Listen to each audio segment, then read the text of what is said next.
terrorist plot, leaked information, secret record gathering, and that's just the first story on this Wednesday's show. Hi, everyone. I'm Carl Azus. This story involves a news organization and the U.S. Justice Department.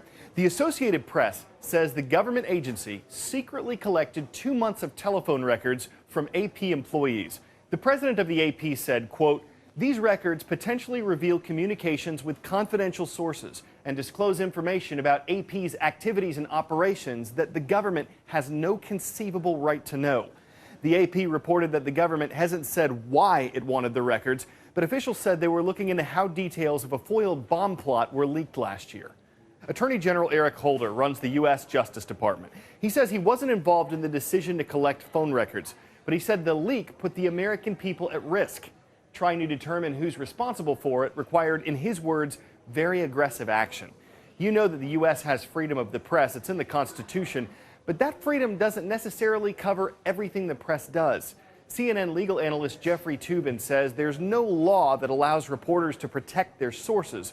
Toobin says what the U.S. Justice Department did was legal, but it's also farther than any presidential administration has gone before. Just the facts. Bangladesh is a country in southern Asia. It's home to more than 160 million people. The country struggles with poverty, overpopulation, and political instability. But its economy has been growing in recent years.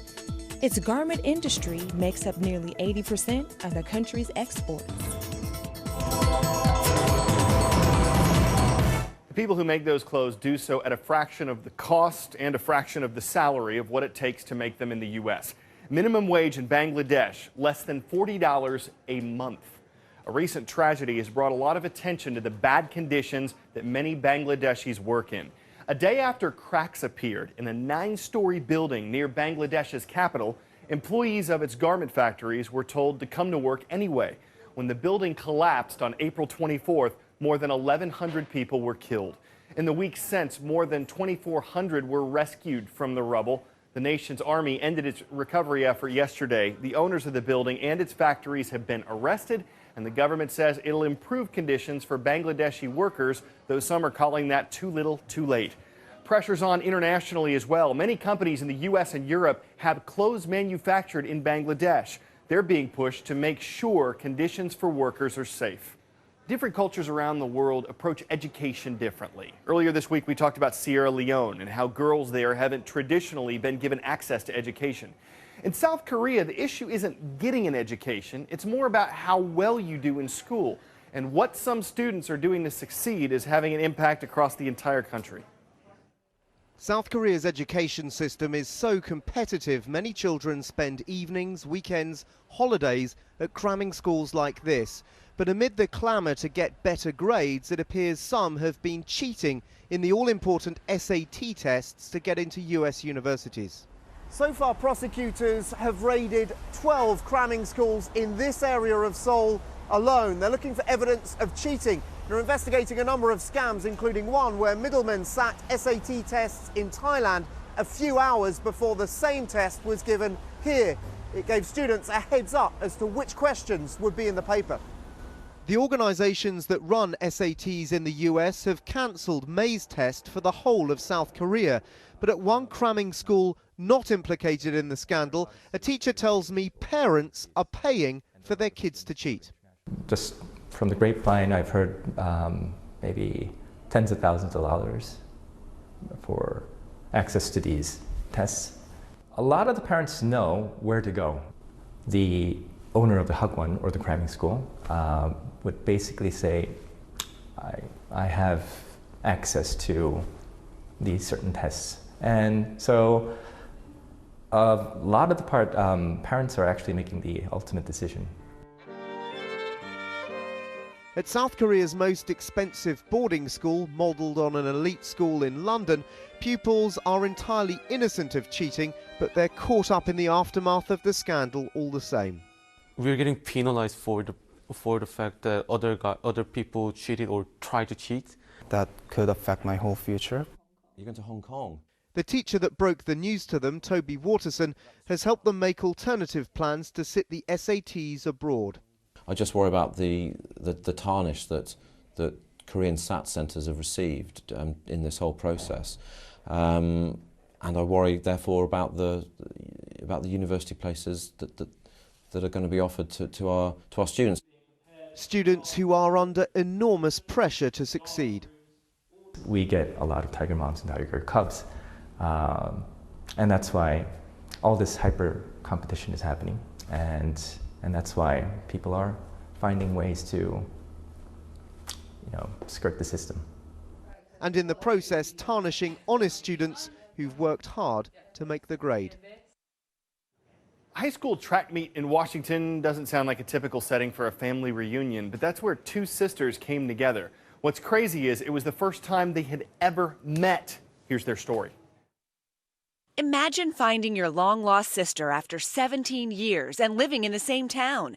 That's exactly what happened to Robin Jeter and Jordan Dickerson, two sisters born 9 months apart, separated as infants, and living only 10 miles away.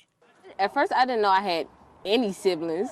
I only thought I had one sibling. I didn't know I had any more. I had already known about my adoption. I knew that my last name was Jeter. After 17 years, the two found each other at a high school track meet when teammates alerted Jordan of their striking physical similarities. My team was like, she looks exactly like you. Somehow their paths had never crossed. They're now making up for lost time and in search of other siblings separated from them. Today's shout out goes out to Mr. Taylor's business classes at South Atlanta Educational Complex in Atlanta, Georgia. Which of these is a name for a group of jellyfish? You know what to do. Is it a pod, murder, school, or smack? You've got 3 seconds. Go.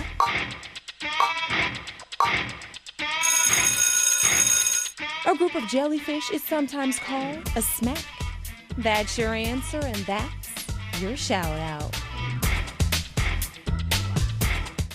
If you ever think about jellyfish, you probably think of them as flexible. No bones, loose tentacles, just kind of floating blobs. Sure, the ones you find in nature, but when you're building a robot jellyfish like the one in our next report, it's going to have a sturdier shape.